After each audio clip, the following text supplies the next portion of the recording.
गरीबी और अमीरी पैसों से नहीं आती है, गरीबी और अमीरी सोच से आती है।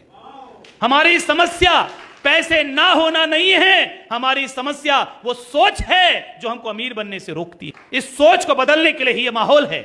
आरसीएम की मीटिंग में मैं क्यों हर व्यक्ति को बोलता हूं कि महीने में कम से कम एक बार आओ, समझ में आ रहा है तो भी आओ, नहीं आ रहा है तो भी आओ, आरसीएम कर रहे हो तो भी आओ, नहीं कर रहे हो तो भी आओ, अपने परिवार को लेकर आओ, पूरी फैमिली को लेकर आओ, बच्चों को भी लेकर आओ, क्योंकि यहां जो सबसे बड़ी चीज मिलती है वो जीवन बदलने वाली सोच मिलती है। बाजार में किसी को जल्दी से हजम नहीं होती है साहब। बाहर की दुनिया में इन बातों पे लोग मजाक उड़ाते हैं, अरे साहब ये लोग बड़ी बड़ी बातें करते हैं, ये सपने दिखाते हैं लोगों को, ये सपने बड़ी बड़ी बातें करते हैं कि गरीब आदमी अमीर बन सकता है, आम आदमी भी कार खरीद सकता है। ये आरसीएम के लोग बड़े बड़ी बातें करते हैं, बड़े बड़े सपने दिखाते हैं। जी हां, हम सपने दिखाते हैं, यही मेरा काम है, यही हमारा काम है। हम सपनों के सौदागर हैं, हम सपनों के सौदागर हैं। हम लोगों को सपना दिखाते हैं, लेकिन हमारा काम सिर्फ यहीं तक नहीं है। हम सपने दिखाते हैं, सपने पूरे करने का रास्ता भी बताते हैं और हाथ पकड़ के तब तक चलते हैं जब तक उसके सपने पूरे हो नहीं जाते। यही हमारा काम है।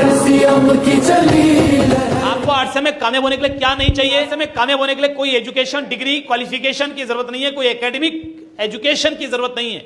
आप में से कितने लोग कभी स्कूल नहीं जा पाए? कुछ हैं ऐसे जो कभी स्कूल नहीं जा पाए किसी भी कारण से? आप में से कितने लोग स्कूल गए मगर 5वीं क्लास या उसके अंदर ही पढ़े हैं? आप में से कितने लोग स्कूल गए मगर 10वीं क्लास के अंदर ही पढ़ पाए, 10वीं तक ही पढ़ पाए?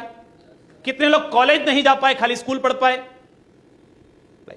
तो क्या आपको कभी ऐसा लगता है कि साहब पता नहीं मैं सफल हो पाऊंगा, नहीं हो पाऊंगा, क्योंकि मैंने तो उतनी पढ़ाई नहीं की, मैं कैसे पढ़े लिखे लोगों से बात करूंगा, मैं कैसे प्रोफेसर से बात करूंगा, कैसे मैं डॉक्टर से बात करूंगा, कैसे मैं बैंक मैनेजर से बात करूंगा? हेलो, लगता है कई बार ऐसा? तो मैं आपको एक बात बताना चाहता हूं, मेरे टीम में ऐसे कई लोग हैं और यहां भी होंगे, मेरी टीम में ऐसे कई लोग हैं जो कभी स्कूल नहीं गए और आज महीने के 1-1, 1.5 लाख रुपया आरसीएम के जरिए कमाते हैं। और जब वो मीटिंग लेते हैं, जब वो ट्रेनिंग लेते हैं, थोड़ा आवाज कम करना है, कुछ ज्यादा हो गया लग रहा है। जब वो मीटिंग लेते हैं, जब वो ट्रेनिंग लेते हैं, तो उनकी ट्रेनिंग में, उनकी मीटिंग में डॉक्टर्स आते हैं, इंजीनियर्स आते हैं, चार्टर्ड अकाउंटेंट आते हैं, बैंक मैनेजर्स आते हैं और वो उनसे सीखते हैं। किससे सीखते हैं? जो पढ़ा लिखा नहीं है। It's the power of RCM, it's the power of RCM. किसी भी एकेडमिक एजुकेशन की, क्वालिफिकेशन की या डिग्री की आपको जरूरत नहीं है। कभी कभी क्या होता है कि जब डिग्री हमारे पास ज्यादा आ जाती है तो दिमाग पे ताला लग जाता है ना। मैं आपको एक छोटा सा एग्जांपल देता हूं कि एक बार एक म्यूजिक टीचर के पास दो दोस्त गए, कहा साहब हमें म्यूजिक सीखना है, क्या करना पड़ेगा? तो टीचर ने एक से पूछा कि भाई क्या करना पड़ेगा, कितना फीस लगेगा वो बताइए, कितना टाइम लगेगा वो बताइए। तो एक से पूछा तुम्हें कुछ म्यूजिक आता है पहले से? कहा नहीं मुझे कुछ नहीं आता। बोला ठीक है, तुम्हें अपनी जानकारियों पर काम करना पड़ेगा, सीखना होगा, राइट? सपने तय करने होंगे, एक कागज पर लिखने होंगे, अगले 2 से 5 साल में हम इस प्रकार की जिंदगी अपने परिवार को देना चाहते हैं। मैं आपसे एक सवाल पूछता हूं कि ये जितनी बड़ी बड़ी महंगी महंगी कारें होती हैं, इन कारों में इंसान घूमते हैं या मंगल ग्रह के प्राणी घूमते हैं? तो क्या हम लोग इंसान नहीं है? हमारा हक नहीं है कि हम भी ऐसी कारों में घूमें? क्या ये जो बड़े बड़े बंगले होते हैं इसमें इंसान रहते हैं या मंगल ग्रह के प्राणी रहते हैं? तो क्या हम इंसान नहीं है साहब? हमारा हक नहीं है हम भी बड़े बड़े बंगलों में रहें?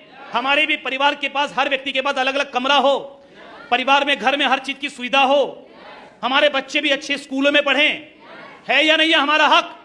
अरे है या नहीं है? आपका हक अगर आप नहीं जानेंगे, आप नहीं समझेंगे तो कौन जानेगा साहब? किसी और को गरज है आपकी जिंदगी बदलने की?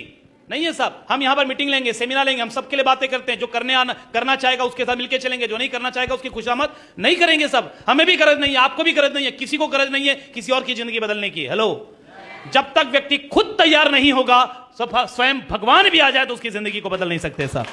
खुद तैयार होना पड़ेगा, जिम्मेदारी लेनी पड़ेगी, अपनी जिंदगी की जिम्मेदारी लेनी पड़ेगी, अपने परिवार की जिम्मेदारी लेनी पड़ेगी, अपने मां बाप की जिम्मेदारी लेनी पड़ेगी।